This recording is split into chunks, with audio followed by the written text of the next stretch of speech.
플루토 오늘 시작할게요. 다 보셨어요 혹시? 네. 다 봤어요. 저도 봤어요. 네, 옛날 것도 봤잖아. 아 네. 옛날 거 찾아보고 그 카톡에 올린 거잖아요. 아, 근데 암만 찾아도 한국말로 더빙된 건 없더라고요. 워낙 영어- 옛날 거라. 영어밖에 없어서 영어로 된 거를 봤는데 아톰은 워낙 재밌게 봤어요. 아톰 보긴 봤는데 기억이 하나도 안 나. 여기 아톰 보는 세대 한 명도 없잖아요. 아톰 아톰 보는 봤죠. 세대. 저 아톰. 아톰 TV에서 틀어줘. 그 예전에 미국 애니메이션으로 아스트로보이 극장판 애니메이션 최근에 나온 것만 봤어요.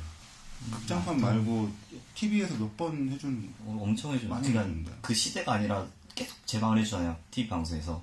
옛날 일본 프로그램 같은 거. 저는 약간 어릴 때 봤던 건 디지몬. 포켓몬 1세대. 디지몬 어드벤처. 막 그 태동하던 시기 유희왕이랑 그때여서 옛날에 포켓몬 나왔을 때 디지몬 카드가 이제 파는 거예요. 근데 원래 디지몬이 먼저인가 그럴 텐데. 그죠. 한국은 포켓몬이 먼저니까 짝퉁이라고 우리는. 서로 싸웠잖아요. 디지몬파랑 포켓몬이랑. 어떠셨어요? 일단은 가볍게 다들 보고 나신 다음에. 재밌게 보긴 했는데 되게 작가 특징이 너무 잘 드러나 있어가지고 항상 정신 나간 사람 한 명씩 나와가지고 허거리고 요거에 그거 느꼈는데 되게 똑같은 패턴인 것 같다고 요새가 아니라 좀 패턴이 어떤 사람이 딱 정해져 있고 그 역할이 거의 패턴이 비슷한 것 같아요. 이 작가 요거에 본 게. 아 다른 전작들도 다 보셨죠? 요번에 20세기 이것만 소년. 처음 보고 20세기 소년이나 몬스터. 몬스터는 봤어. 그 전에는 안 보고 미스터 비트인가 그건 안 보고. 승 작가가 네. 플루토 하자고 했던 이유 중에 하나가 인공지능 얘기잖아요. 근데 이제 아톰이 나오던 시절에는 그 우리가 기본적으로 생각하는 로봇 애니메이션은 사람이 이제 올라타가지고 조종을 하는 거였는데 저 시대에는 그 개념이 없었잖아요. 아 메카닉이 아니라 다 인공지능을 가지고 있는 감정을 가지고 있는 로봇. 네. 그러니까 데츠카 오사무 만화들도 보면 이제 마그마 대사라는 만화도 있는데 그것도 로봇들이 다 지능을 가지고 있는 로봇가 나오고 그런 것들이 이제 계속 되다가 마징가 제트인가 그때부터 아마 바뀌었을 거예요. 사람이 타는 걸로. 그 당시에는 이제 그 전까지는 사람이 조종한다는 개념이 없다가 아 짱가도 로봇가 지지가 움직일 거야 아마. 난 안 봐서 모르겠는데. 오히려 그렇게 타는 기계들이 후에 나온 거. 예. 특이하다. 그건 오 신기하다. 현실을 직시한 좋지. 이런 거 못한다 이제 사실은. 나. 근데 오히려 그렇게 두 발로 쓰는 게 오히려 더 비현실적이죠. 그게 두 개를 이제 타가지고. 우리가 옛날에 생각할 때는 사람이 하기 어려운 것들 있잖아요. 되게 어려운 수학 계산이라든가 이런 거는 막 우리가 힘들게 하고 우리가 사람이 하기 쉬운 거 있잖아요. 물건을 잡는다든가 걷는다든가 이런 거는 금방 할 거라고 생각을 했었어요. 근데 실제로 그 컴퓨터나 이런 기술을 만들다 보니까 그게 더 어려운 거야. 사람이 쉽게 하는 게. 이런 거. 왜냐하면은 우리는 물건에 이렇게 종이컵 되게 약하잖아요. 잡을 때 이거의 무게와 이거의 강도를 생각해서 우리가 잡잖아요. 우리가 일부러 생각하지 않아도. 근데 로봇한테는 이거를 어떻게 인지시킬 방법을 모르겠는 거야, 사람이. 그래서 어려운 거지. 그리고 내가 항상 얘기해. 사람이 걸을 때, 딱 서 있다가 걸을 때 발이 먼저 나갈까요? 몸이 먼저 나갈 것 같은데. 몸. 무게 중심을 먼저 움직이고 왜 발을 생각을 하면서 해? 있죠. 왜 생각을 해? 당연히 알고 있어야지 애니메이션 하는 사람이. 그렇게 생각하지 않고 전 본능적으로 합니다. 제가 움직여보고 먼저 나가네 그때 다시 그리고 사람이 이제 걸을 때는 보통 다 물어보면 발부터 나가지 않나 그러는데 실질적으로 사람 무게 중심이 먼저 앞으로 이동을 한 다음에 발은 그거를 이제 버티기 위해서 앞으로 나가서 그냥 뒤에 있는 거거든요. 근데 사람들이 보통 몰라. 근데 이제 만약에 우리가 로봇을 만든다고 생각했으면 발 먼저 나가면 얘가 안 걷지. 넘어지는 거야. 무게중심 이동을 안 했는데 사람이 서 있기 위한 조건은 이제 발을 이렇게 두 발을 딱 놨을 때 얘를 이제 사각형을 그리잖아요. 무게 중심이 이 사각형 안에 있어야 사람이 서 있을 수가 있어요. 근데 우리 이름 뭐라고? 취준생. 우리 애니메이션을 하는 취준생이라고. 애니메이션 이제 그만둔다. 취준생하고 나는 애니메이션을 했으니까 그거를 생각하면서 항상 해야 돼. 애니를 잡을 때, 키를 잡을 때.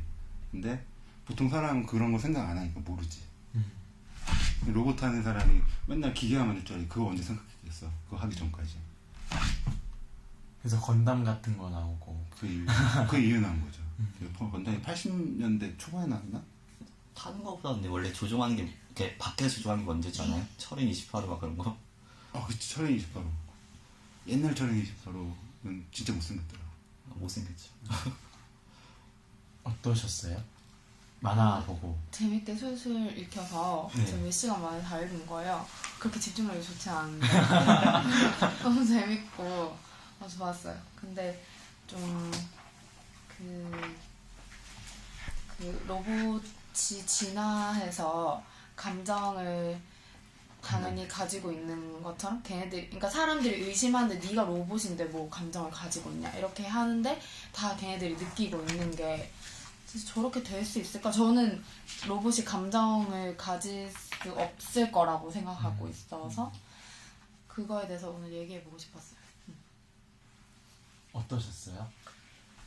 저는 이 준비를 많이 한 느낌? 만화를 그리기 위해서 여기에 이제 그 페르시아 왕국이 약간 그 아랍 쪽이고 그 공화국 대통령이 있는 데가 미국 쪽이고 그 전쟁이 일어나는 이유도 약간 현실 세계에서 모티브로 가져온 것 같고 그리고 기술 발달에 따라서 사회 경제나 사람들의 인식이 바뀌는 거를 예전에 있었던 일을 모티브로 해서 또 가져온 부분.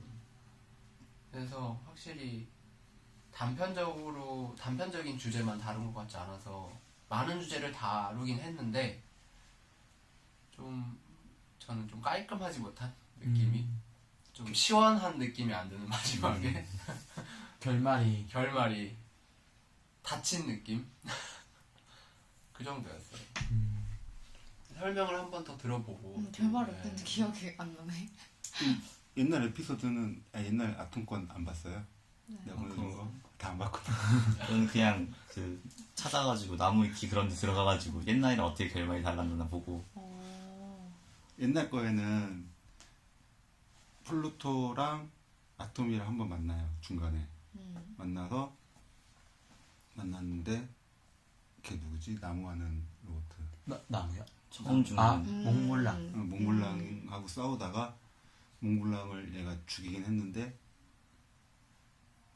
지도 이제 죽을 만큼 당한 거예요.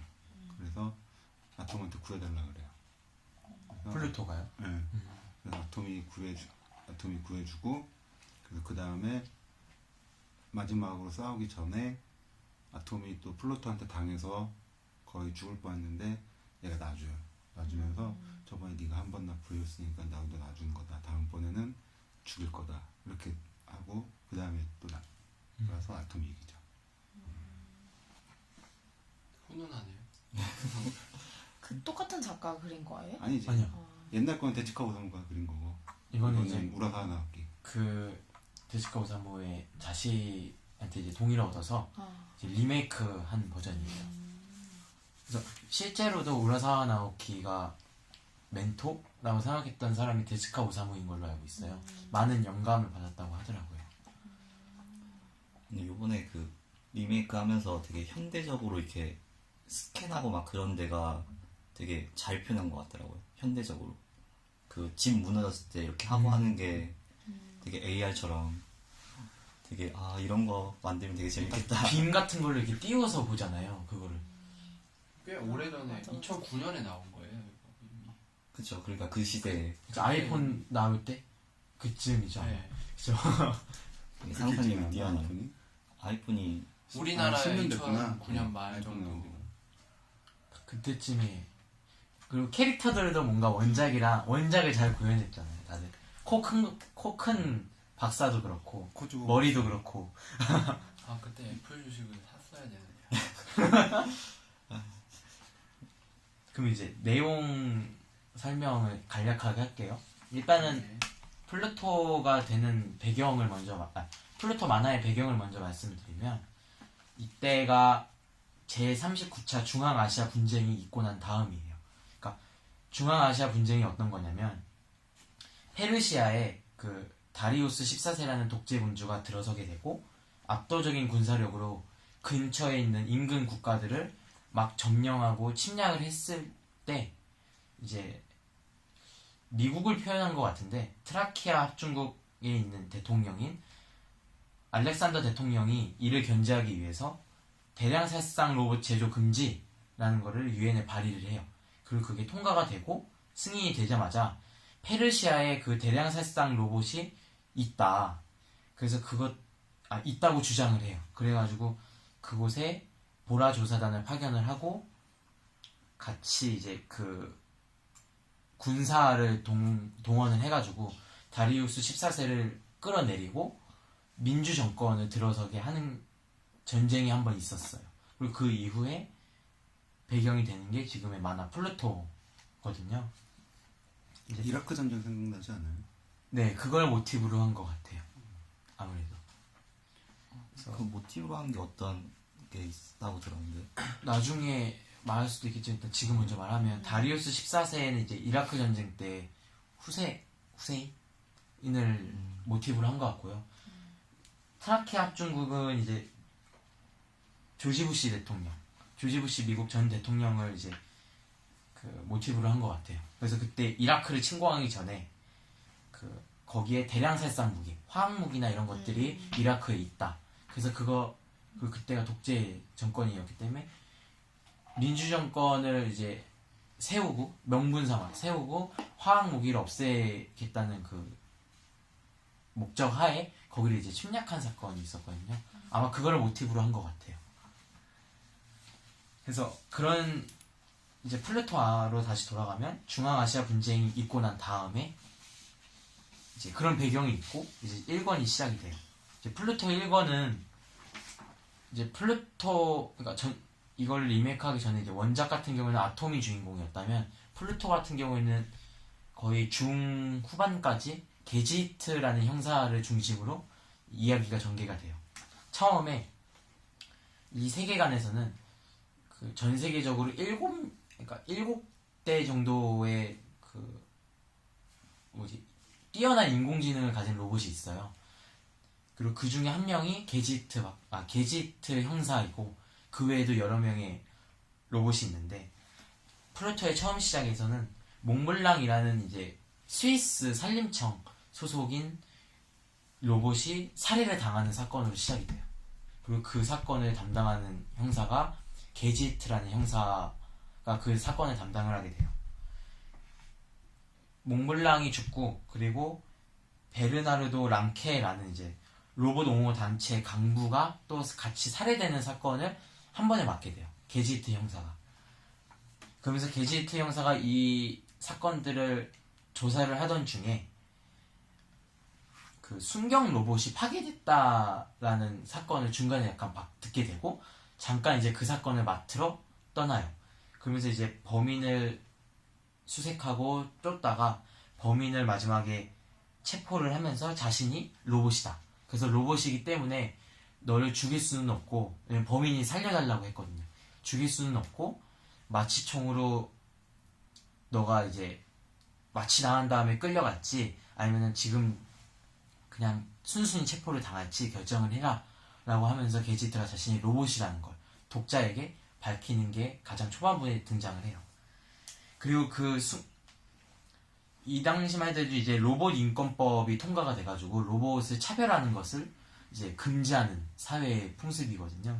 그래서 이 순경 로봇의 아내 로봇이 있는데, 그 아내 로봇한테 이 남편 로봇의 이 칩을 주면서 이제 남편이 살해당했다. 칩은 나중이고, 지금 이제 그 아내한테 가가지고 남편이 살해당했다 라는 이야기를 해요.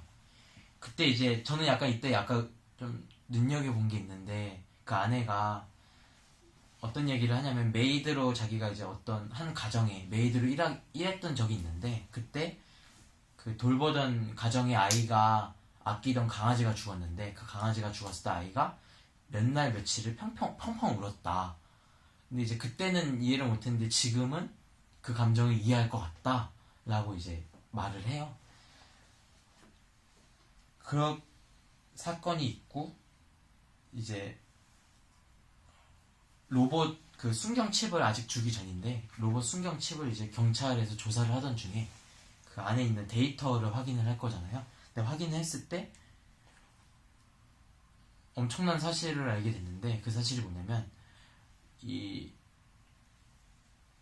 로봇을 아까 몽블랑이나 랑케라는 사람 이 두 명을 죽인 게 인간이 아니라 로봇 것이다 라는 그 증거를 얻게 돼요. 근데 이게 굉장히 논란이 되거든요. 왜냐면 이 당시만 해도 로봇은 그 시스템적으로 사람을 죽일 수 없게 시스템이 되어 있고 그 시스템이 해킹조차도 될 수 없게 이제 몇 겹의 보안 체계를 만들었는데 사람을 죽이는 사건이 일어난 거예요. 그 사건이 물론 처음은 아니었어요. 왜냐면 8년 전에 인간을 죽인 로봇이 한 번 있었는데 지금 또 그런 사건이 나온 거 아니냐라고 하면서 논란이 있게 되고 충격을 빠지게 돼요. 근데 랑케랑 몽블랑은 사람이 아니잖아요. 로봇이잖아요. 몽블랑은 로봇인데 몽블랑은 그 전 세계적으로 고지능을 가진 7명의 로봇 중 하나인데 랑케는 사람이에요. 그것도 그 로봇이 죽였다고 의심됐었어요? 네, 2명 다. 아, 그렇구나. 그래가지고 왜냐면 그러니까 랑케가 죽었는데 그곳에 인간의 흔적이 없는 거예요. 아. 인간이 침입한 흔적이 없어가지고 이건 로봇이다 라고 얘기를 했어요. 그리고 이제 이 게지트를 만든 호프만 박사한테 이제 정기적으로 점검을 받을 때 꿈 얘기를 잠깐 해요. 그러니까 꿈을 꾼다, 악몽을 꾼다 라고 해서 이거에 대해서 그냥 악몽을 꾼다라고 이제 박사님에게 얘기를 하고 박사님도 또 다른 꿈의 내용이나 이런 게 생각이 나면 말을 해달라 라는 에피소드가 잠깐 있고 이제 그 칩을 다 조사를 했으니까 아내에게 아까 그 로봇 순경의 아내에게 이 칩을 주면서 부군의 칩이다. 혹시 안 좋은 기억이 될 수도 있으니까 이걸 기억 소거를 해드릴까요? 라고 물어보니까 괜찮다. 그것도 가지고 싶다. 라고 얘기를 하고 부군의 칩을 자기가 죽었을 때를 확인해보고 싶다라고 말을 해요. 그리고 이제 그거 칩을 확인을 해보는데 그때 그 영상에서 이상한 게 잡혀가지고 확인을 해보니 그 랑케 그러니까 부군이 그 아까 그 로봇을 그러니까 그 순경 로봇을 도망가느라 그러니까 죽였던 이제 범인이 이제 때리기 직전에 이제 로봇은 이제 이 범인이 자기를 때릴 거라는 걸 인지를 했는데도 막질 않았거든요. 왜냐면 저 멀리서 뭔가를 봤기 때문에 그거에 시선이 집중이 돼가지고 이거를 막지를 못하고 파괴가 됐던 거예요. 그게 뭐냐면 이제 여기서 말하기 저 끝에서 그때 랑케가 살해를 당했는데 그곳에서 누군가가 랑케를 살해를 하고 건너편에 있는 사람이 뛸 수 없을 정도의 건너편에 있는 건물로 인간이 뛰어넘었다라는 사실을 발견을 하게 돼요. 로봇이 아니라.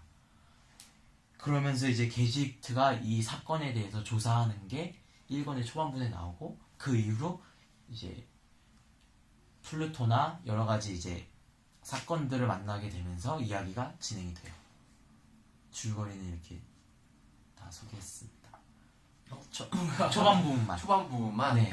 타협까지 이렇게 하면 엄청 길어질 것 같아요. 어차피 우린 다 봤잖아요. 네. 이야기도 길어질 것 같고 어차피 얘기하면서 중간중간에 뒤에 부분을 얘기할 것 같아서 그러면 이렇게 해서, 네. 본론으로 얘기를 하면서 이야기를 중간에 이렇게 조금씩 가져와서 하죠. 그러면 네. 해주세요. 이제 일단은 로봇은 중간중간마다 7대의 로봇마다 다 에피소드가 나와요. 첫째는 그 게지트 형사, 그 유럽연합의 이제 형사 로봇인 게지트, 아톰, 그리고 그 노스 2호라고 해서 후편에 나오겠지만 그 맹인 피아노 연주자를 도왔던 노스 2호라는 이제 로봇이 있고 그 레슬링 같은 레슬링 하는 이제 브란도랑 헤라클레스 이렇게 두 명이 있고, 그 아까 전쟁 중앙아시아 분쟁이 났을 때 거기를 그 7명의 이 로봇들이 참석을 했는데 그 중에 한 명만 참석을 안 했어요. 그 전쟁을 할 때 그중 징병 거부를 했던 엡실론, 그리고 아까 맨 처음에 스위스 세금청 소속인 몽블랑, 이렇게 총 7명인데 저가 약간 오늘 이 플루토를 가져온 것 중에 하나가 인공지능이랑 로봇에 대해서 약간 이야기하고 싶어서 얘기를 가져왔거든요. 일단은 간단하게 앞에 이제 중간에 이제 좀만 진행이 되면 뭐냐면 최초로 로봇 판사가 죽는 사건이 중간에 발생을 해요. 누군가한테 살해를 당한. 왜냐면 이제 그게 아마 의심이 되는 게 KR 단이라고 해서 이 시기에는 로봇이 이제 인공지능 사람과 비슷하게 되니까 옛날에 KK 단처럼 로봇을 파괴하는 이제 단체가 있는 거예요. 극우 단체가. 그래서 제가 약간 궁금한 건 이제 그냥 간단하게 초반에 워밍업 식으로 로봇 판사가 법으로 이렇게 재판을 하는 거에 대해서 그냥 간단하게 어떻게 생각을 하는지에 대해서 궁금해요. 그러니까 어떻게 보면 이건 보면 다 한 번쯤 생각해봤을 것 같아요. 네. 그 장면을 보면 굉장히 짧게 에피소드가 이제 로봇 판사가 최초의 로봇 판사가 죽었다 라는 얘기가 나오고 그걸 조사하는 과정에서 이제 그 에피소드가 좀 더 길긴 한데 이 소리는 잘라야 되는 거. 이 소리는 이제 콜라를 컷하는 분을 이런 많이 식으로 봐. 이런 소리 날 줄 몰랐어. 그래서 워밍업식으로 간단하게 로봇 판사가 법을 이제 재판하는 거에 대해서 어떻게 생각을 네, 하시는지. 잘 기억이 안 궁금해요. 나는데 어떤 죄를 재판했어요 그때? 아 그거는 안 그런 거 안 나와요. 나오고. 그냥 최초로 로봇이 판사가 된 사람인데 그 사람이 죽었다. 사람이라고 아니라 로봇이라고 해요. 인공지능 그죠? 인공지능 로봇이 판사잖아요. 최초의 로봇 판사. 나는 근데 오히려 이 사람보다 이 로봇이 하는 게 낫지 않을까 생각이 들어요. 저도 왜냐면 감정이 안 들어가니까 어차피 법이라는 거는 정해진 틀 안에서 내리는 결정이라, 과연 그럴까요? 그러니까 사람이 정해놓은 틀이긴 하지만 그 틀 안에서 재판을 해서 판결을 내리는 거잖아요. 왜냐면 그걸 벗어나는 판결을 내릴 수 없는 거고 어차피. 근데 그 틀이 되게 큰 것 같아요 제 생각엔. 그러니까 오히려 그러니까 삼성 장학생도 있고. 더 효율적으로 할 수 있지 않을까. 근데 대신 그거를 이제 하고 로봇이 하고 그 뒤에 인간이 한 번 더 판단하는, 오히려. 여기서 이제 그 로봇 판사가 죽었을 때 거기를 이제 아톰이나 게지터 오기 전에 그 지방 형사 거기 잠깐 그러니까 죽었으니까 이제 거기를 바로 거기에 어떤 것들이 벌어졌는지 형사가 이제 투입이 되잖아요. 그 형사가 약간 비슷한 그러니까 이사장 씨랑 이제 전 이사장입니다. 맞죠. 이사장 씨랑 비슷한 의견을 얘기하는 게 뭐냐면 그 형사가 약간 이제 로봇을 싫어해요. 인공지능 로봇이 어떻게 사람처럼 되겠냐 이런 느낌인데 거기서 말하기를 로봇이 어떻게 그 인간의 섬세한 감정을 판단을 할 수가 있겠느냐 라고 이제 중간에 아주 한 대사 정도를 짤막하게 나오거든요. 근데 우리가 생각하는 그 로봇이 뭔가 판단한다고 했을 때 우리가 생각하는 건 뭐 알파고보다 조금 더 올라간 그런 거고, 여기 플루토에서 나온 거는 로봇의 인공지능이 거의 사람만큼 발달이 돼 있는 상태인 거고, 거의 아톰을 보시면 알 그렇죠. 것 같아요. 그리고 내가 로봇이 오히려 판결을 하는 게 낫다라고 생각하는 거는 그 우리 가끔 가다가 말도 안 되는 판결이 나왔을 때 판사 욕을 많이 하잖아요, 댓글로.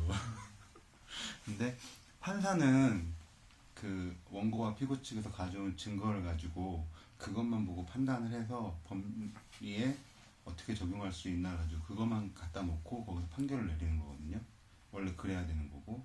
그리고 가끔 그게 부족하다라고 생각했을 때 판사가 직접 나가서 현장이나 뭐 현장을 둘러보거나 뭐 심리를 하거나 이런 걸 할 수 있지만, 근데 만약에 법이 잘못되어 있으면 사람을 죽였는데 우리가 살인이 법 유죄가 아니야. 그러면 판사는 그걸 유죄로 유죄라고 판결할 수 있는 근거가 없잖아요.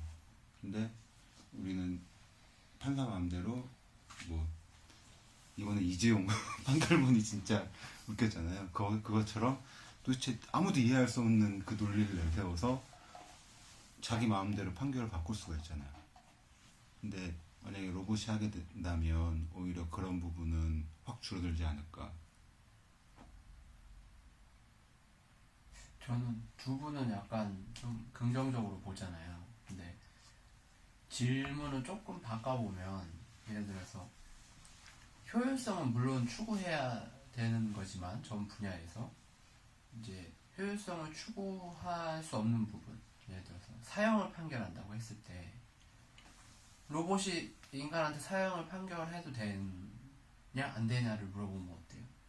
그 로봇 판사가 그러면 예를 들어 로봇 판사가 할 수 있는 그 재판의 범위를 제한한다든지 이렇게 뭐 형사, 그러니까 인간에게 어떤 해를 어떤 제약을 가할 수 있는 법의 판단은 못하고 그 기타 판단만 가능한지. 근데 그것도 엄밀히 구별할 수 없잖아요. 그럼 가장 궁극점에 있는 사형제를 로봇이 판단할 수 있는지와 또 그럼 그렇다고 인간이 사형제가 판단하는 게 가능한지. 저는 둘 다 아니거든요. 그러니까 사형제 자체는 그러니까 사형 제도는 없어야 된다는 쪽이 좀 강해서 어떻게 생각해요? 로봇이 저는 사형제는 없어야 된다고는 생각하는데 만약에 법에 있다면 내리는 게 아까 그 인간을 제한한다고 했잖아요. 근데 유죄 판결이라는 게 결국 감옥에 간다는 게 사람의 자유를 제한하는 거잖아요. 그럼 모든 판결을 할 수 없거든요. 어떻게 보면. 전 그런 의미에서 긍정적으로 생각하고 사형 제도가 있다면 그걸 바꿔야지 로봇이 판단하는 거랑은 별개라고 생각해요. 로봇은 아까는 판단하는 게 좋다고 그랬잖아요. 네. 그러면은 사실 돈으로 어떤 뭐 벌금, 민사 쪽으로 해서 뭐 돈적인 문제, 뭐 금전적인 문제를 제약한다고 해도 그게 그 사람의 삶을 제약하는 거니까 그런 판단이 효율적으로 빠르게 이루어져서 다른 여러 판사나 사회 효용을 증가시켜서 다른 사람들을 이제 편하게 해줄 수는 있지만 그게 맞나 하는 부분이죠. 이게 효율성 때문에 그렇게 해도 되나? 로봇이. 전 재판이 사실관계를 따지는 거까지가 재판의 과정이라 생각하거든요. 왜냐면 거의 감정이 들어가면 안 되는 게 사실 뭐 정산참작이라는 게 있지만 사실 그렇게 따지면은 이거는 재판관의 감정만으로 죄를 왔다 갔다 할 수 있는 과정이니까 차라리 그 과정이 없는 게. 근데 우리는 재판장에서 사실관계를 따진다라고 생각할 수도 있는데 현대 이제 법체계의 가장 큰 문제점, 이게 법대에서는 항상 처음에 배운대요. 현대 법체계의 가장 큰 문제점이 사실관계를 따지는 게 아니라 법정에서 그거를 증명할 수 있느냐 없느냐, 사실과는 전혀 상관없이. 근데 그게 문제인데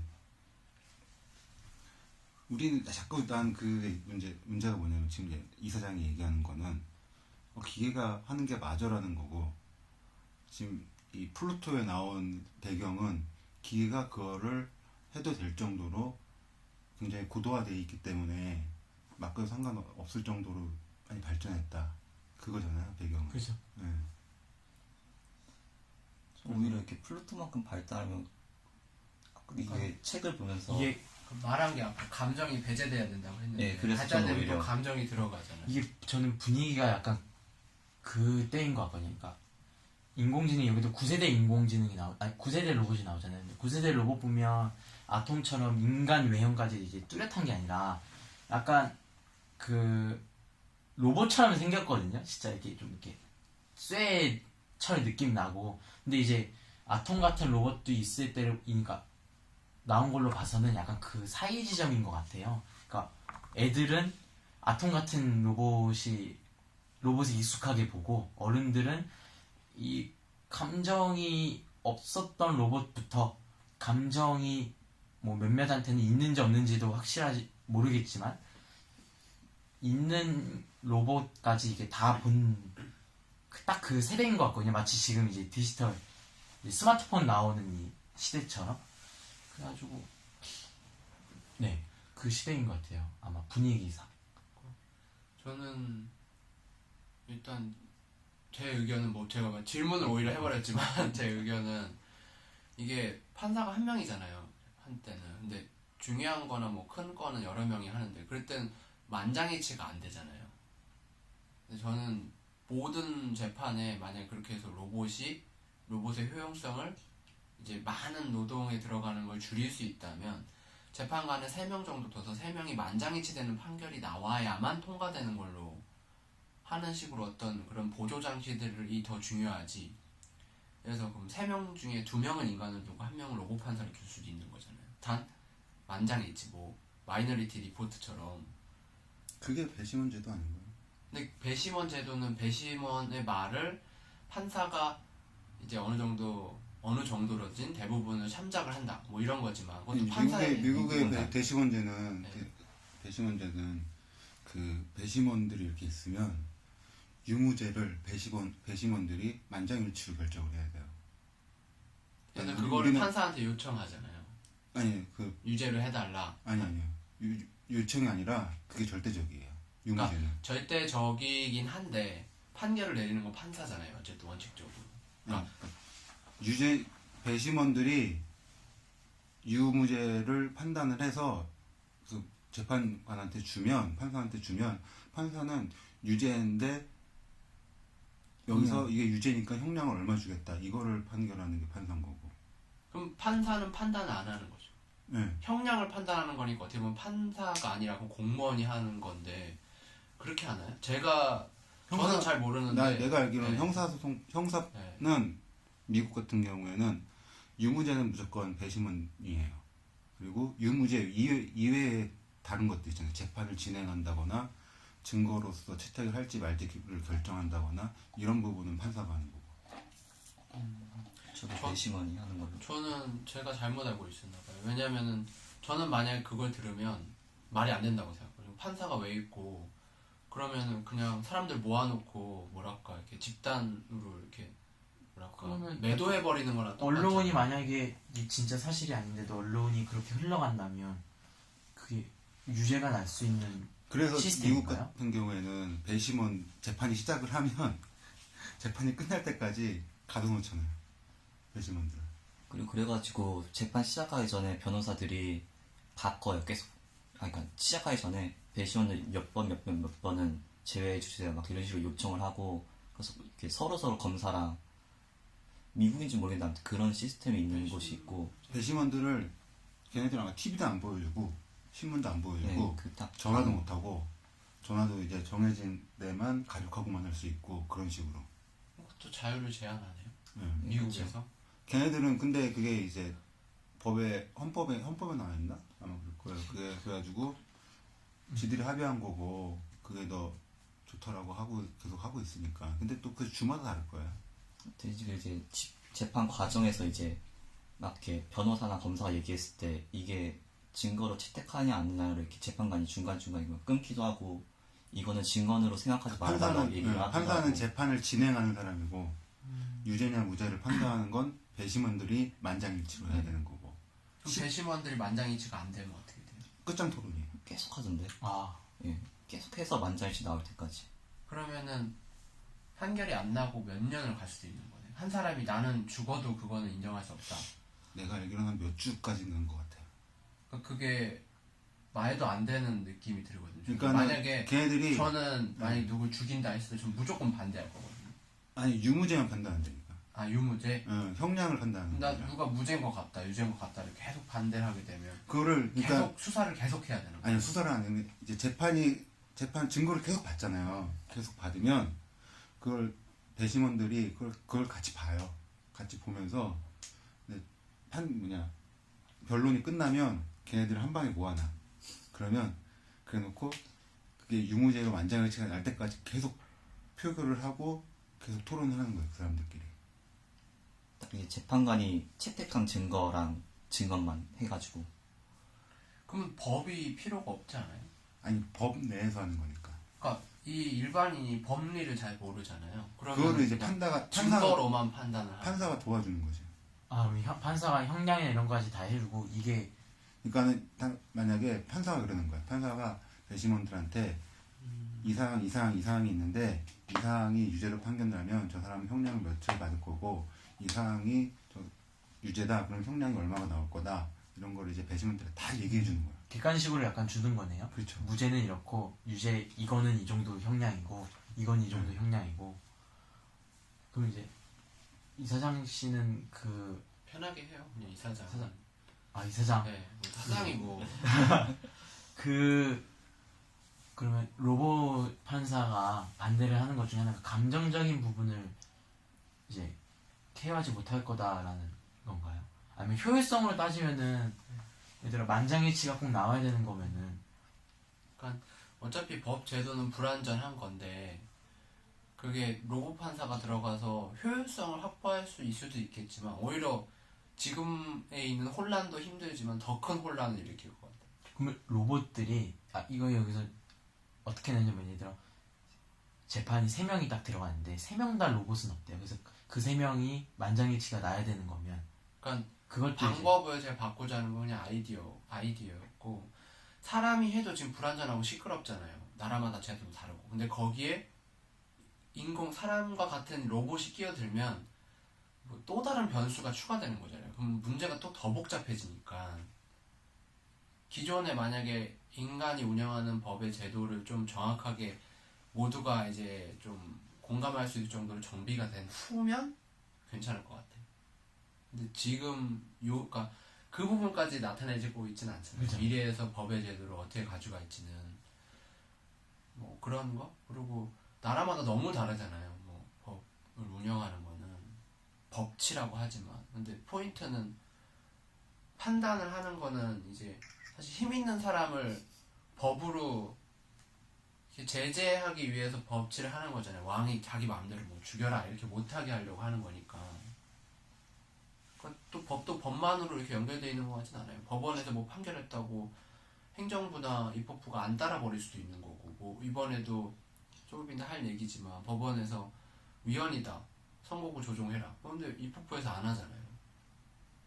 그러면 로봇이 이런 걸 많이 쏟아내면 로봇 판사들이 정한 그런 주요한 사항들에서 인간 입법부가 이제 로봇도 있을 수 있지만 인간들이 안 해버리면 뭔가 대결 구도가 돼버리고 그럼 판사는 사법부는 로봇들이 대부분 장악하고 있을 거고 왜냐면 일을 많이 할 거 아니에요. 로봇이니까 훨씬 더 원래 일을 많이 하는 사람이 주도권을 갖잖아요. 당연히 입법부 같은 거는 또 느릴 거고 로봇들이 또 토론을 한다고 하겠지만 당연히 그것도 인간보다 효율이 높을 거니까 로봇이 단순하게는 로봇이 인간을 판단하는 게 안 좋다라고 말하지만 인간 스스로 문제인 것 같아요. 지금은 아니지만 제도가 발전된다면 상관없다. 뭐 다를 게 없다. 라고 생각합니다. 근데 지금 이야기하는 전제는 로봇이 감정이 어느 정도 있다는 느낌인데 네. 근데 이제 사람들은 약간 의심하는 사람들도 좀 있죠. 많이. 제가 진짜 감정을 가진 건가? 그 섬세함을 이해할 수 있나? 그런 사회 분위기인 것 같아요. 로봇 인권법이 막 태동하던 시기니까. 근데 아직 감정이 뭔지도 정확히 안 됐잖아요. 그렇죠. 플루토는 그게 해결된 이유. 네, 해결된 이유니까 감성에 대한 기술이 아주 발달돼서 거기에 대한 전문 학과가 있고 그럴 정도의 또 애매한 게 여기서도 꿈 얘기가 아까 잠깐 나오는데 그것 때도 아직 꿈에 대해서 다 밝히지는 못했지만 라는 얘기가 나와요. 그런 거 봐서는 여기서도 아직 많은 부분이 해결이 안 돼. 물론 당연하겠지만 핵심적인 뇌에 대한 부분은 아직 거의 미지의 영역이잖아요. 그죠. 모르고 기억이 뭔지 정확히 또 모르고 기억이 우리한테 가져다주는 감정이라든지 정체성이라는 건 뭔지 이것도 뭐 없으니까 좀 머나먼 미래? 어떻게 생각하세요? 전 로봇이 판사 역할을 만약에 한다면 감정이 없는 로봇을 써야 되는 것 같거든요. 그러니까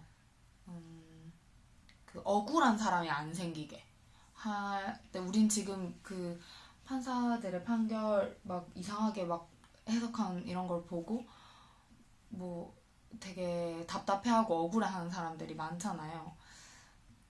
그래서 그 난 로봇 판사의 1차 판단이 필요하다고 신청한 그런 사람이 양쪽에 한 명이라도 있으면 그러니까 최종 판단은 사람이 하겠지만 한동안 로봇 판사가 도입이 된다 해도 1차 판단을 그 인공지능 판사가 하고 그걸 모든 사람들한테 다 그 뭐 배심원들이나 뭐 이런 뭐 당사자들한테 다 공개를 하고 그 다음에도 말도 안 되게 판사가 이렇게 해석을 하면 더 사람들이 막 붕괴를 할 테니까. 왜냐면 인공지능 판사는 법리적으로 완벽하게 완전 딱 감정이 없이 법리를 가지고만 할 수 있으니까 그렇게 해서 최종 판단은 인간이 그걸 참고해서 인간 판사가 하는 걸로 이렇게 하면 좀 더 억울한 일이 덜 생길 것 같아요.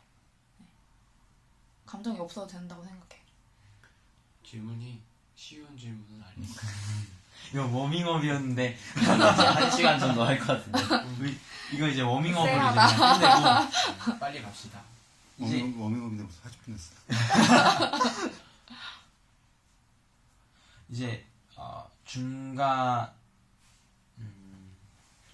그러니까 질문이 크게 세 가지긴 한데 아마 두 가지는 같이 겹칠 것 같아요. 근데 첫 번째 이제 제가 궁금한 거 이제 물어보고 싶은 게 여기서 중간에 보면 맹인 피아노 편이 나와요. 맹인 피아노 라보라는 사람이 나오는데 그 사람은 맹인인데 이 시대는 이제 인공안구가 그 발달이 굉장히 됐는데도 불구하고 그거를 굳이 안 써요. 그리고 피아노나 이런 것도 전자피아노 이런 게 다 있지만 오로지 그런 거는 가짜 소리다 라고 얘기를 하고 피아노에만 옛날 원래 그 저희가 생각하는 피아노 그거의 피아노만 이제 연주를 하거든요. 그걸 녹음해가지고.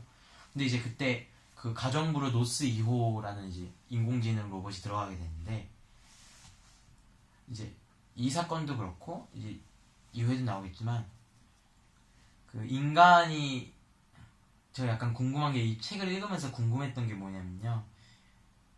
그러니까 자꾸 그 로봇 인공지능 로봇을 약간 반대하는 사람들이 플루토에 어떻게 나오냐면 그러니까 로봇은 그저 인간의 감정을 흉내내는 것 뿐이지 그 인간의 감정을 어떻게 알겠냐 혹은 그거를 걔네들이 느낄 수 있겠느냐라고 계속 얘기를 해요. 근데 이제 독자로서 저희가 볼 때는 우란이라는 이제 감정을 읽는 로봇도 있고 이제 독자가 보기에는 그런 로봇도 있고 중간에 이제 그 아톰 잠깐 나와 좀 다른 얘기일 수도 있지만 아톰을 보면서 게지트가 한 얘기가 있는데 인간인지 로봇인지 헷갈린다라는 얘기가 나와요 중간에. 그리고 나중에 또 한 명이 이렇게 인간인지 로봇인지 헷갈린 적이 있는데 이제 아브라 박사라고 해서 지금 페르시아의 민주정권이 들어섰고 거기에 이제 민주정권의 대통령인가 아마 그 분이 아브라 박사를 잠깐 만나게 됐는데 그 사람한테도 로봇인지 인간인지 헷갈려 하거든요.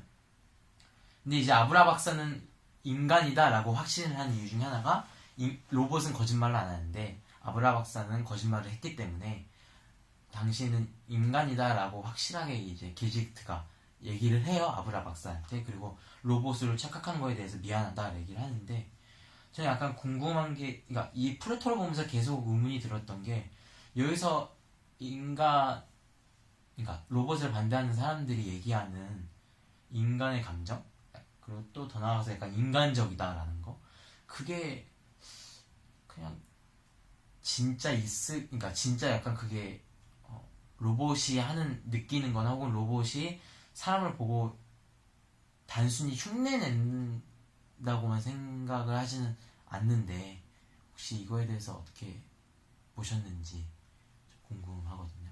여기서 말하는 진짜 감정, 인간의 진짜 감정이라는 게 뭔지 그게 약간 궁금해요.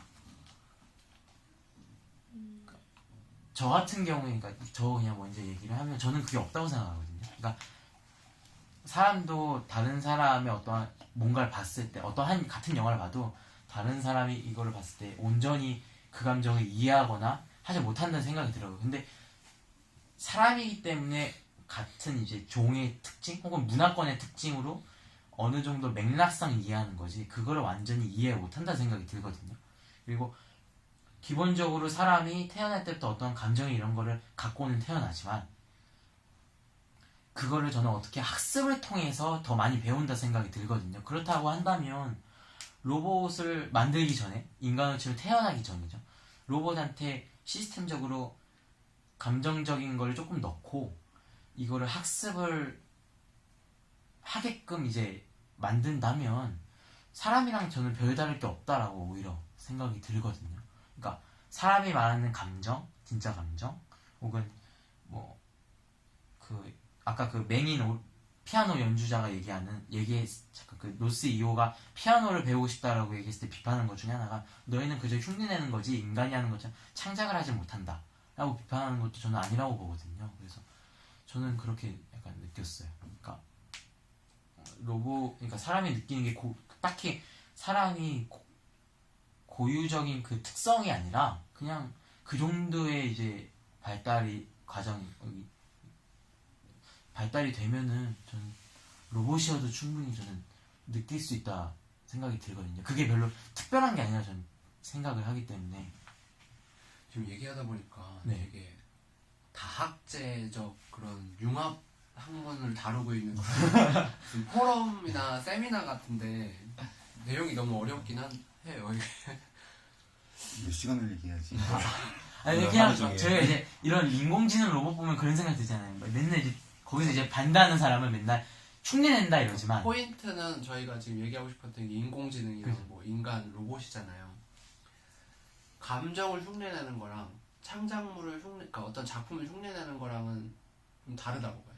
그러니까 요새 느낌이 감정을 흉내내는 거랑 느끼는 거랑 작품을 창작하는 거랑 흉내내는 거랑 저는 약간 그런 걸로 봤을 때 비슷하다고 얘기한 거 아니에요? 그러니까 저는 예를 들어서 이미 있는 곡을 학습해서 이제 비슷하게 만드는 건 창작이 아니잖아요.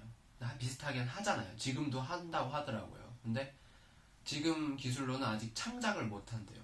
이 세상에 한 번도 없었던 거를 만들어내지 못한다는 거예요. 물론 그게 어떤 걸 합치거나 어떤 걸 쪼개거나 일 수도 있지만 그것도 아직은 안 된다고 하더라고요. 근데 감정이라는 건 되게 아직 저희가 모르는 건데 계속 웃고 다니면 기분이 좋아진단 말이에요. 내가 웃는 감정을 내가 흉내내면 나도 기분이 좋아지고 내가 흉내냈을 때 그걸 본 사람도 저 사람 감정을 느끼잖아요. 아, 저 사람이 웃고 있고 행복해 보이는구나. 그러니까 이게 진짜 감정이라는 건 사실 그냥 인간 감정만 진짜 감정이다 이렇게 해석될 수가 있잖아요. 나머지는 다 가짜 감정이고. 근데 인간도 내 감정 중에 어떤 게 진짜 어떤 게 가짜인지 내가 속아서 느끼는 건지 모르잖아요. 그냥 내가 느끼는 건 다 진짜 감정이니까. 저는 이게 왜냐면 첫 번째 같은 게 아까 그 창작 얘기를 하신 게 저는 사람도 아예 없는 걸 만들어낼 수는 없다고 생각이 들거든요. 그러니까 어떤 것 저는 창작이라는 게 재조합의 과정이라고 생각을 해요. 어떤 것들 원래 있던 거를 다시 만들거나 좀 새로워 보이게끔 만드는 건데. 그러면 예를 들어서 예전 로마에서 예수란 사람이 나온 거는 흉내낸 거예요. 그러면 그러니까 지금까지 시대가 많이 지나고 지식이 축적돼서 그런 거지 사실은 그런 걸 전혀 몰랐을 때 뭐 부처란 사람이 나오고 유학이라는 걸 누가 만들어냈을 때 이건 완전 새로운 걸 만들어낸 거잖아요. 저는 그 약간 좀 인간이 원래 갖고 있는 사고를 좀 정밀화시킨 게 아닌가 라는 생각이 물론 들어요. 이게 기존에 있던 어떤 전통적인 어떤 그런 거를 조합해서 뭔가 그 글로 바꿨을 수는 있는데 그러니까 새로운 거라는 걸 그러면 광의적으로 하면 그냥 남이 이건 새롭다 이거는 기존과 다르다 라고 판단해야 될 거가 가능할까요? 그게 가능하게 그게 되면 해석의 차이라 생각이 들어요. 그러니까 어떠한 로봇이 예를 들어 아까 같은 경우 2개를 합치면 누가 봐도 그걸 알겠지만 100가지, 1000가지 정도를 이게 어떠한 어떻게 합쳤는지를 정했다 하더라도 그 정도를 이제 새로 조합을 해서 만들었으면 듣는 사람이 들었을 땐 새로운 노래라고 들을 거라고 생각이 들거든요. 그러니까 해석하는 사람이 뭐랄까 심플하게 얘기하면 만약에 로봇이 인간처럼 다 할 수 있다 똑같이 할 수 있다 그럼 그건 인간이죠. 생식도 생식 방법이 다른 걸 뿐이죠. 예를 들어서 그게 안 되는 사람들은 시험관으로 하잖아요. 요즘은 좀 어렵게 그럼 로봇을 공장에서 만드는 거랑 시험관 아기를 실험실에서 만드는 거랑 그 재료가 다를 뿐이지 인간이랑 다 똑같다. 그럼 그게 인간이잖아요. 그 재료만 다른 거지. 뭐 이제 뭐 가짜 심장을 달고 있는 분들도 있고 위도 가짜로 달고 있는 분들이 점점 늘어나잖아요. 그걸 예를 들어서 세포 증식해가지고 뭐죠? 그 난자에 있는 줄기세포? 그리고 나중에 신체 일부 기관을 복구할 수 있어서 뭐 팔이 없는 사람 팔을 만든다든지 뭐 패럴림픽에 나가는 사람들이 이제 다 패럴림픽이 없어질 수도 있는 거 아니에요. 다 신체 기관이 만들어지면 그걸 갖다 달면 이거 내 팔이 아니고 그냥 팔의 재료일 뿐이지. 그러니까 나중엔 결국 내가 뭐지? 라는 쪽으로 가잖아요. 로봇도 그럼 그렇게 생각할 거 아니에요. 내가 뭐지? 근데 저는 이게 딱히 어떤 작품 이런 거를 이제 인공지능이 발달하면서 그런 것들은 대체를 해도 훨씬 더 미래일 거다라고 얘기를 하는데 저는 생각보다 그렇게 멀리 미래라고 생각이 안 들거든요. 왜냐면 그러니까 예술이나 이런 거는 결국 보는 사람에 따라서 해석이 다를 거고 만약에 이것이 로봇이 어떤 거를 흉내를 내도 그게 로봇이 그린 건지 아니면 어떤 진짜 유명한 화가가 그렸는지 아닌지를 만약에 가리고 블라인드로 이 창작자 이름만 가리고 만약에 한다면 해석하는 사람이 이거는 너무 좋다라고 하면 그건 예술이잖아요. 그 사람한테는 예를 들면 그쵸. 그러면 그런 입장에서 봤을 때 로봇도 충분히 창작을 할 수 있다고 저는 생각이 들고 아까 말씀하신 그러니까 내가 느끼는 감정은 진짜 감정이다라고 얘기를 하신 것도 저는 그게 그러면 로봇이 내가 느끼는 감정도 진짜 감정이다라고 얘기를 할 수도 있는데 그러면 이제 그거에 대해서는 그거는 그 사람이 그렇게 정한 거. 사람 감정만 진짜 감정이고 로봇 감정은 가짜다 했기 때문에 그런 거지. 사실은 진짜 가짜 감정은 없죠. 그냥 본인이 내가 본인이라고 생각하냐. 근데 로봇이 인간처럼 똑같이 생각하면 얘도 안 죽으려고 할 거 아니에요. 인간이 막 예전에 불로장생하려고 했던 것처럼 난 인간보다 좀 더 유리한 조건으로 불로장생을 할 수 있네라고 생각할 거 아니에요. 재료도 뭐 다시 재사용 가능하고 그러니까 먼 미래 얘기 같아요. 그거는. 그리고 꼭 인간만 비교할 게 아니라 만약 강아지랑 강아지 로봇이 있는데 뭐가 강아지냐? 강아지랑 똑같다고 생각하면 그러면 재료만 다르잖아요. 근데 인간까지 흉내를 못 내도 뭐 이구아나라든지 뱀, 쥐 정도를 만약에 로봇을 똑같이 만들었다. 그것도 그거를 어떻게 구분하나요? 거죠? 저는 로봇이 감정을 가질 수 없다고 생각해요. 절대. 왜요? 인공지능이 지금 인공지능 개념이 어떻게 바뀔지 모르겠지만 지금 현재는 아주 많은 지식을 스스로 학습하는 거 그게 인공지능이잖아요. 지식을 아무리 많이 학습하고 뭐 창조를 하고 이걸 두 개를 막 섞고 막 이렇게 할 수 있어도 감정을 가질 수는 없을 것 같고 그리고 그 로봇 이 책에 한해서 얘기를 하면 이 책에 그 로봇의 감정을 주입하는 방식이 메모리 칩을 넣는 거잖아요. 어떤 사람이 아니라 인공지능이 메모리 칩을 넣는 거잖아요. 그럼 메모리 칩에 감정을 담을 수 있어야 된다는 건데 단순히 내가 억울할 만한 사건에 대한 기억을 넣는 것만으로 그거에 대한 감정이 들어갈 것 같지 않아요. 그냥 이런 사건을 이 사람이 겪었구나 정도로 이해할 것 같아요. 이거는 충분히 억울할 만하다라고 하겠지만 그걸로 증오를 담고 있다거나 로봇은 감정을 가질 수가 없는 게 독자적으로 그러면 만들 수가 없다는 거는 어때요? 이게 독자적으로 그러니까 인간이 굳이 이 로봇한테 이거를 주입시킨 게 아니라 독자적으로 예를 들어 학습을 통해서 내가 누군가가 슬펐을 때 그거에 대해서 이제 얘기를 한다는 거 이제 그게 물론 데이터적으로 막 몇십 가지 몇백 가지를 수집해가지고 막 이제 얘기한 거일 수는 있지만 그러니까 데이터화 할 수 있어야 된다는 건데 감정을 그냥 아무런 데이터가 없을 때 이 사람이 우는 것만 봐도 이거를 슬픔이라는 걸로 인식할 수 있는 그런 인자가 있어야 되는데 그게 없잖아요. 그게 발현될 수가 없잖아요. 스스로 데이터의 조합만으로는. 그러니까 뭐 발현이 되는 조합이 있을 수 있다고 말하는 거죠. 근데 저는 약간 받아들이는 사람이 그 감정이나 혹은 아까 좀 예술이든 이런 것들은 다 약간 해석의 차이라고 생각이 들기 때문에 좀 가능할 거다라고 얘기를 한 거예요. 그러니까 받아든 사람을 완벽히 속인다가 아니라 받아들인 사람이 아 저 사람은 인간인 것 같다. 블라인드 테스트 했을 때. 근데 그렇다고 그 사람이 인간인 건 아니지만 그래서 속았다라고도 할 필요는 없는 것 같아요. 그냥 내가 어떤 사람은 아이들이 인형을 마치 살아있는 것처럼 대하잖아요. 그렇다고 뭐 아이가 인형한테 속았다 이건 아니잖아요. 그러니까 말도 안 하는데 마치 귀에 대고 그래 이렇게 대답해주고 그러니까 그냥 수용하는 사람이 다 자기가 믿고 싶은 걸 믿고 보고 싶은 걸 보니까 그게 다를 것 같고 우리가 감정이 뭔지에 대해서 얘기를 아직 정의를 안 하고 각자 얘기를 하는 것 같고 저는 아까 얘기한 것처럼 저는 궁극적으로는 감정을 가질 것 같아요. 왜냐면 이제 데이터가 단백질에 저장이 되잖아요. 이제 근데 사람이 뇌를 만들 수 있으면 그렇다면 이제 감정을 가진 로봇을 만들 수 있겠죠. 재료가 감정을, 단백질일 네, 뿐이지. 가질 수 있는 로봇을 만들 수 있는 것 같은데 그걸 사람이 만들까 싶어요. 사실 그거를 왜 효율적이지 않잖아요. 로봇을 만든 이유는 효율적으로 쓰기 위해서인데 어떻게 보면.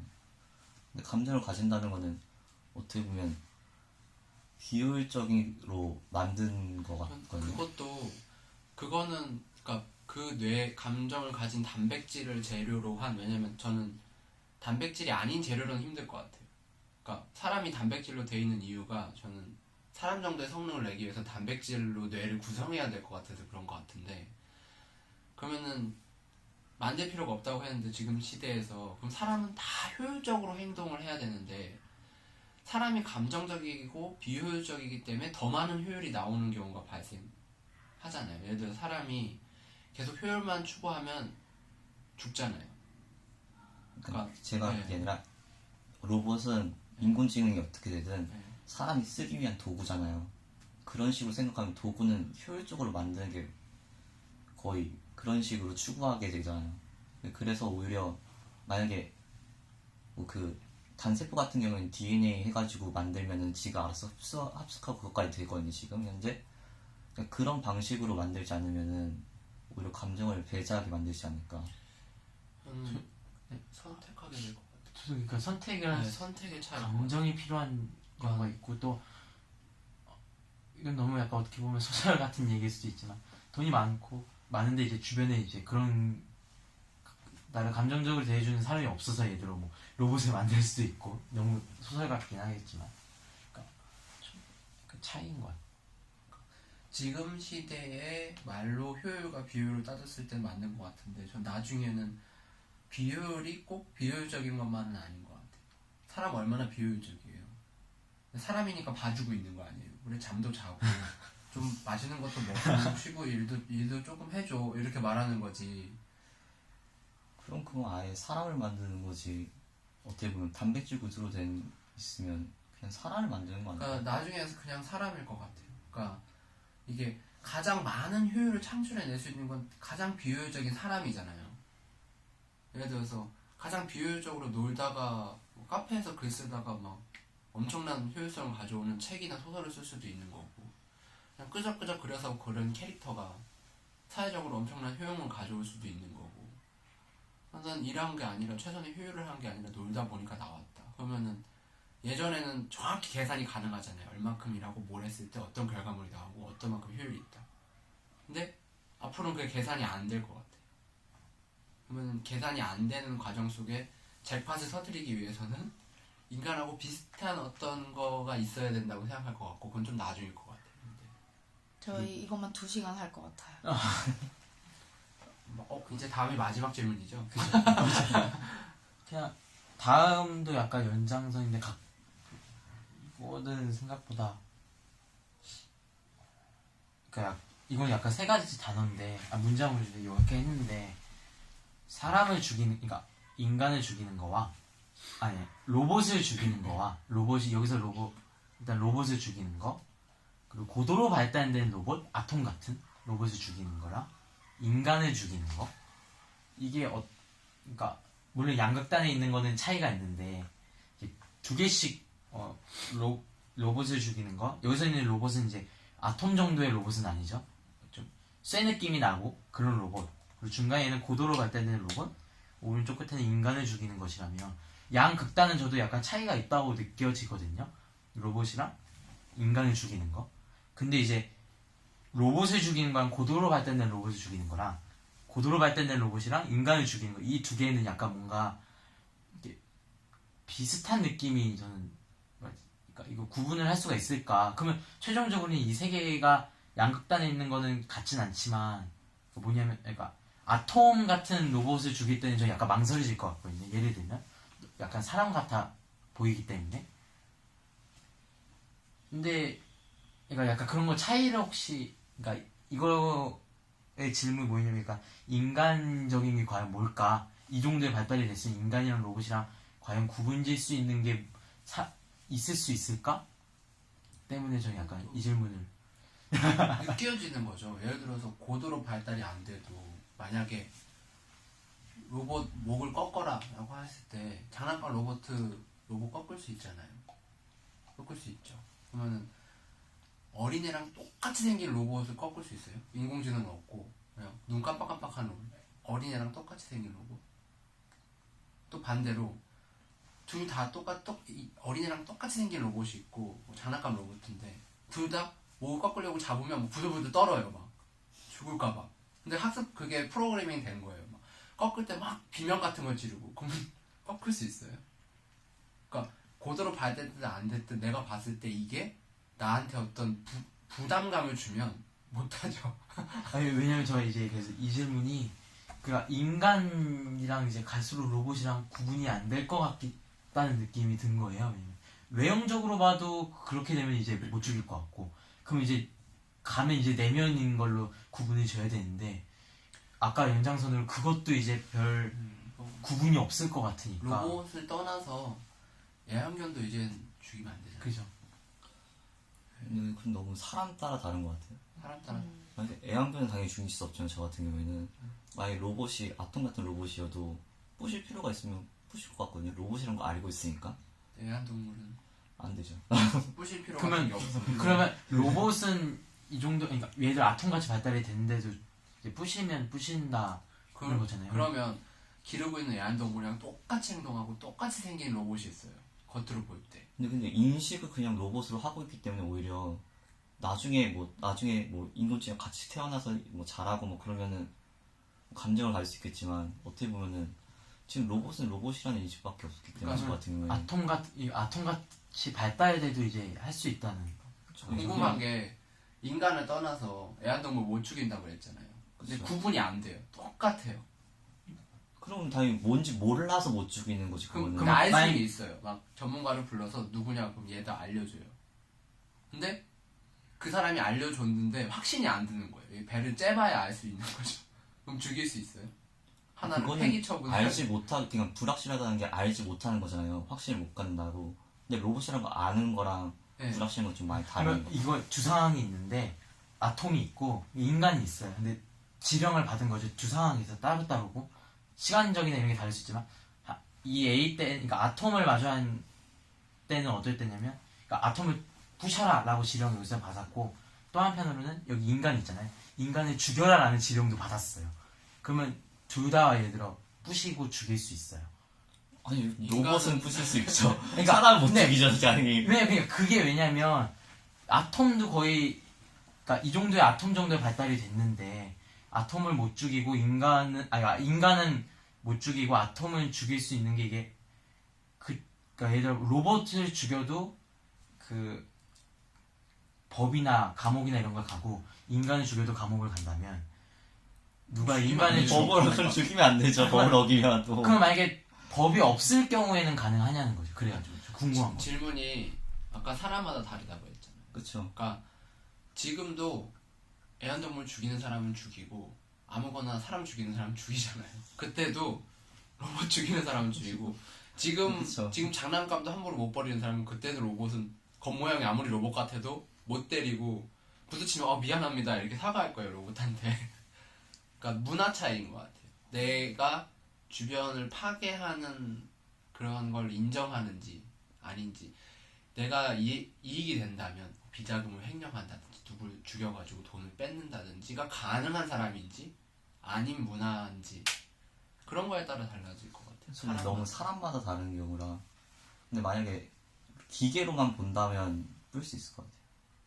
아, 근데 이게 사람들이 저 약간 왜 궁금한 거였냐면, 그러니까 법이 만약에 인간을 죽여도 법으로 만약에 안 간다면, 지령을 받았을 때 아톰이 있고 인간이 있다고 하면 이제 로봇을 그러니까 아톰을 부셔도 되고 인간을 못 죽이는 게 저는 이때는 약간 법 때문에 사람들이 안 한다는 느낌인데, 만약에 법이라는 제약이 없으면 인간은 법이라는 제약이 없는데도 인간은 죽이면 안 되고 아톰은 부실 수 있다라는 사람이 왜 그런지 약간 궁금했거든요. 그럼 이제 거기서 도덕이라는 건데, 그게 뭐가 도덕도 우리 개 먹잖아요. 개 저는 안 먹어서. 개를 저는 안- 우리 사회에 개를 도살하고 요리로 만드는 사람들이 있다는 거, 그걸 먹는 사람이 있는 거잖아요. 결국엔 윤리적인 지금 약간 법이 없잖아요. 그게 그러니까 가축도 아니고 애완동물 보호법도 적용이 안 되잖아요. 그러니까 애완동물이 아니니까. 그럼 이거는 사회 인식 차이잖아요. 저희 위 때는 당연히 복날에 집에 개 키우는 거 먹으려고, 물론 다 아닌 분도 있지만 지금은 근데 주변에 개 뭐 먹으려고 키운다든지 이렇게 정기적으로 이런 거 없잖아요. 그러니까 법이 아니라 그냥 문화 그리고 그래서 동물인권법도 만드는 게 사람들이 그런 거에 공감을 하기 때문에 이거를 법으로 해서 지키자 이제는. 로봇도 똑같은 것 같은데요. 그러니까 내가 개를 죽이지 않지만 옆에서 누가 개를 막 죽이고 있대요, 어디서. 그게 싫으니까 법으로 만들자라고 하는 거니까. 그럼 만약에 이것처럼 아톰이랑 로봇이, 그러니까 사람이 있는 사회인데, 그러면 로봇을 부셨어요. 그러면 재물 승객죄로 봐야 돼? 아니면 살인이랑 그에 마땅한 형량을 줘야 돼요? 아톰 정도의 발달이 됐을 경우에요. 저는 약간 이런 로봇들이 만약에 많이 있다면 이런 로봇들이 오히려, 그러니까 이런 로봇은 약간 하나의 생명체로 저는 오히려, 그러니까 그런 부류로 봐야 된다는 생각이 들거든요, 오히려. 그러니까 그거에 따라서 법을 만들어야겠죠. 근데 기물파손은 아닌 것 같아요. 갈 길이 먼 것 같아요, 그건 법이. 기물파손이라는 건 이 정도의 로봇이 자기만의 그런 주권이나 이런 거를 행사를 인정을 안 한다는 거니까, 이 정도면 분명 로봇들이 주권이나 이런 거를 인정해달라고 할 것 같기도 한데, 그러니까 누구의 부속품이 아니라 너는 근데 그럼 얘가 이제 나라는 정체성이 있어야 되고, 그건 그냥 사람이죠. 재료만 다를 뿐. 그러면 이제 그러니까 그게 다르기 때문에 그냥 다른 생명체로 본다라는 것 같아요. 그 인터넷에서 본 것 같은데, 이제 동그란 원통이 있는데 하나는 나무고 하나는 플라스틱이고, 나무로 됐는데 동그란 원통이 아니라 사각 기둥이에요. 아시아는 나무로 된 재질을 같은 걸로 보고, 서양인들은 똑같이 원통이지 않냐라고 같은 걸로 본대요.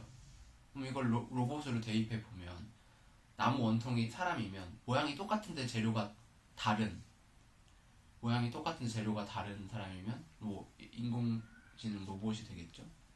재료가 똑같은데 모양이 다른, 재료가 똑같다면 같이 생물인데 애완견이라든지 원숭이라든지, 그러면은 사람은 그걸 봤을 때, 예를 들어서 서양 애들은 우리는 당연히 사람과 똑같이 생긴 로봇이랑 사람이랑 원숭이를 두면 당연히 원숭이랑 사람이 비슷하지라고 생각하잖아요.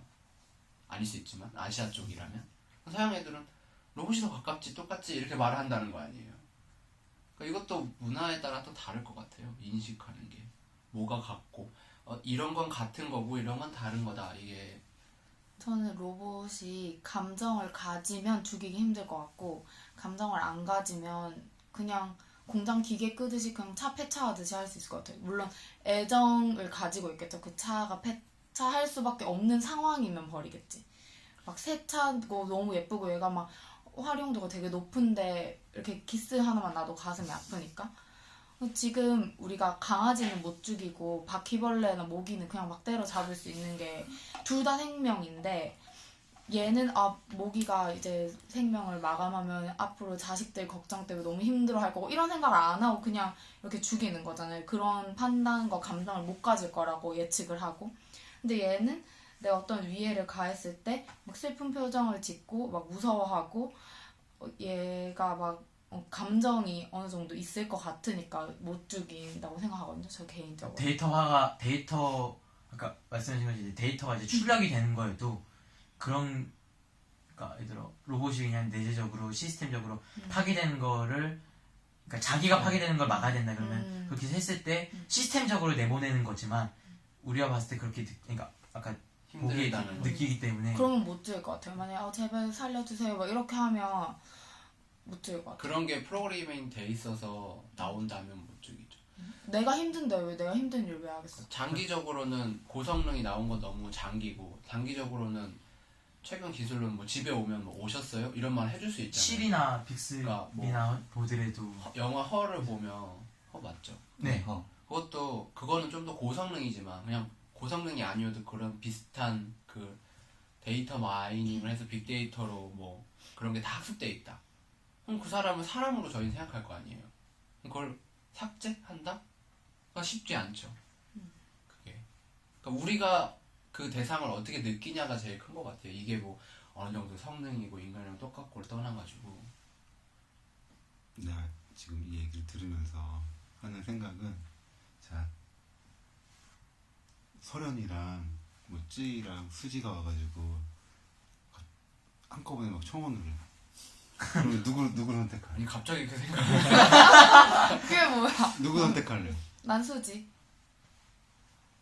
고민하고 있잖아. 아니 이거 왜 해서 왜냐면 내 생각에는 우리가 살아있는 동안 절대 일어나지 않을 일인데 고민을 하고 있는 거야. 아 뭐야? 아니 그거 얘기해 보자고 했으니까. 무슨 얘기하자 했어요. 그러니까 근데 여기 만화나 이런 데는 일정한 전제가 있는 상황, 전제를 그쵸. 깔아놓고 저런 스토리를 풀어나가는 건데, 우리는 자꾸 그 전제를 무시하고 다른 자기가 생각하는 전제를 자꾸 얘기하면서 하니까 저는 이게 만화의 이 대화가 끝나지가 않아요. 이야기를 가지고 현실에 어느 정도 그런 현실의 이슈를 적용시켜서 얘기하는 걸로 왜냐면 생각했는데 저가 이게 저는 약간 이제 로봇 영화 이런 거 볼 때 이제 거기서 맨날 반단상이 얘기를 하는 거에 대해서 공감을 못하는 것 중에 하나 뭐냐면, 그러니까 저가 왜 이걸 또 갖고 왔는지도 보면은 그게, 그러니까 사람들이 느끼기 그런 감정이나 신앙심은 좀 감정, 뭐 신앙심 이런 사람답다라는 그런 것들이 있잖아요. 근데 그런 게 생각보다, 그러니까 사람들이 너무 약간 숭배하는 식으로 너무 이렇게 엄청난 걸로 생각을 하는데, 저는 생각보다 그게 단순한 거라고 생각이 들거든요. 생각보다 저 같은 경우는. 그렇기 때문에 이게 상대방이 사실 속게 하는 거지만 이렇게 느낌으로써 이 사람이 받는 경우도 있잖아요. 감정이라든가. 예를 들어, 그러니까 내가 이게 좀 이렇게 우스울 수도 있는데, 이게 그러니까 배불러가지고 이거 남겼는데, 그래서 너 먹을래? 해서 줬는데 상대방이 엄청 고마워할 수도 있는데, 그거 보면 이제 제3자가 봤을 때는 웃길 수도 있지만, 그러니까 생각보다 그게 별게 아닌 거라고 느꼈는데, 물론 중요하죠. 일상생활을 살아가는데. 근데 이제 그런 영화들을 보면 꼭 반대하는 사람들이 그게 꼭 엄청나고 뭔가 독자적인 느낌으로 하니까, 어떻게 보면 이제 해석의 차이인 건데도 이게 네. 저는 이렇게 주변 사람들한테 제가 몇 가지 질문했던 것 중 하나인데, 남자랑 여자랑 대답이 판이하게 다르더라고요. 그러니까 인터넷에 제가 혹시 예전에 얘기했었나요? 목이 없는 말? 아니요. 처음 듣는. 그러니까 그 다이나믹 로보틱스인가 하는 무슨 로봇을 만드는 회사에서 로봇 말. 네, 말이랑 말인데 머리가 없어요. 목 부분이 없어요. 그냥 몸체랑 다리만 있어요. 사족 보행하는. 네, 사족 보행하는 로봇이 있는데, 그거를 이제 연구자가 안 넘어진다고 발로 찼던 거예요. 아니 균형 테스트예요. 균형 테스트 하려고 이렇게 발로 차는 그러니까 거예요. 무슨 테스트 간에 발로 찼어요. 저희가 막 힘겹게 불쌍하게 안 넘어지려고 해서 안 넘어졌어요. 그래서 막 이렇게 뭐 기술력을 자랑했겠죠. 거기 욕이 달리는 거예요, 댓글에. 불쌍하다 왜 차냐? 막 이제. 불쌍하냐? 딱 봐도 얘는 말이 아니에요. 그냥 말의 몸체가 말처럼 약간 만들었네지. 사족 보행하는 뭔가 네. 약간 그런 느낌이잖아요. 근데 거미같이. 거기 뭐 반 이상, 정확히는 모르겠지만 꽤 많이 욕을 하고 왜 차냐, 차지 말아라고 말을 했어요. 그럼 이거는 공감이 되세요라고 물어봤을 때 남자는 대부분 아니 그럼 뭐 테스트하는 건데 뭐 가장 효율적인 게 발로 차는 거지, 뭐 장비를 가지고 뭐 얼음인데 가지고 가서 이렇게 해야 되냐. 여자는 웬만하면 안 차면 좋지. 그러니까 물론 이걸 일반화할 수는 없어요. 그러니까 이게 공감을 했냐 안 했냐잖아요. 그러니까 단기적으로는 사실 이렇게까지 다룰 필요는 없을 것 같고, 저희들이 단기적으로 올 만한 이런 사례들, 되게 고지능은 아니지만 고성능은 아니지만 사람들이 감정이 이입될 만한 사항들이 흥작가니까 글을 쓰든 뭐 그림이든 어떤 그런 콘텐츠로 그런 거를 좀 현실적으로 다뤄보면 사람들이 흥미있게 볼 것 같긴 해요. 근데 저 약간 그 영상에 대해서 좀 이게 좀 할 말이 좀 있는데, 그 영상을 제가 볼 때 뭐냐면 노래가, 그러니까 BGM이 깔리는데 그게 약간 인간극장 BGM인가? 그게 깔린 거예요. 그러니까 공감이 뭔가 불쌍하니까 따다다다 이러면서 뭔가 약간 불쌍한 배경음을 넣으니까, 그러니까 이게 저는 약간 불쌍하다 이렇게 느꼈거든요. 내가 본 거랑 동영상이 다른데. 난 BGM이 없었던 것 같은데. 그냥 뉴스에서 나왔던 거는 뉴스에서 나왔던 건 소리가 없었고, 유튜브에 올라온 거는 누가 이렇게 해부에서 따로 편집해서. 그럼 간단하게 얘기해볼 어떠세요? 어떠세요? 뭐야? 발로 차는 거? 어. 찰 수도 있지 뭐. 불쌍해요? 불쌍해요? 그 걔가? 아니 나는 처음에 그거 볼 때는 그런 느낌이 전혀 없었어요. 그냥 좋은 기술력이다 이런 느낌. 와, 너무 근데 다른 사람 그거를 보고 나니까, 그 차지 말라는 것도 보고 나니까 숙연해져. 차지 말아야 되나? 어떠셨어요? 좀 당연히 테스트라고 생각하고, 그렇게 치면은 그 자동차 사고 테스트하는 인형은 얼마나 불쌍해요. 맨날 사자사고 당하는데 그거 보면서 불쌍하다 안 하잖아요. 걔는 그러니까. 움직이니까 오히려 불쌍하다고 생각한 것 같아요. 사람들이. 그러니까 버둥버둥하니까. 아주 버둥버둥하니까. 조금만 비슷해도 그렇게 느끼는 거잖아요, 사람들이. 그러니까 오히려 움직이는데 발로 차니까 이렇게 안간힘을 쓰는 그 안간힘이라는 것 자체에 사람의 감정을 공개한. 만약에 그게 큰 강아지 같은 거라든지 똑같이 만들었다고 쳐봐요. 네, 저희 로봇입니다 해도 욕을 바가지로 먹었을 거예요, 사람들한테. 가짜 아니냐, 그 애견 학대 뭐 하는 거 아니냐, 뭐 이렇게 사람들이 그렇게 말을 썼을 거니까. 그게 있는 것 같아요. 약간 내가 저건 그래도 로봇이잖아, 괜찮아, 이렇게 하는 게 있는 것 같아요. 그래서 블라인드를 했을 때 저게 제 외형 똑같으면 만약에 로봇인지 모르면 완전 그렇게 핵심은 대상이 아니라 당사자인 것 같아. 그게 로봇이든 뭐든 내가 불편하니까 하지 마. 전 그냥 천조가리 인형에 눈, 코, 입 없어도 어떤 애기가 이걸 막 찍고 있으면 막 소름 돋을 것 같아. 그 화에서 찢어서 막 솜 이렇게 나와 있고 와 하면서 막 이렇게 하고 눈알 있으면 저기 싫을 것 같아. 보고 싶지 않아. 지금 되게 공감 못하는 표정. 아니, 인형인데 왜 그거 만화나 이런 거 보면 이제 애가 좀 불안해 있거나 그러면 꼭 그런 거 표시하잖아요. 갖고 논 인형 이렇게 밤에 이렇게 보면은 꼭 이렇게 뜯어져서 막 솜 튀어나오고 눈알 저기가 네, 지금 오히려 인형을 파괴한다는 그 행위 자체가 좀 무서울 수는 있을 것 같아요. 오히려. 하긴 이거 때려 부숴도 무서울 것 이거 같아. 때려 부숴도 애가 지금 못해 얼마 쓴데 이제 이거 저희가 아프죠. 망치 가져와서 애가 이러고 있어요. 어느 정도 해소된 것 같은데요. 네. 네, 좀 이거는 쉴까요? 네, 많이 잠깐 쉽시다. 네.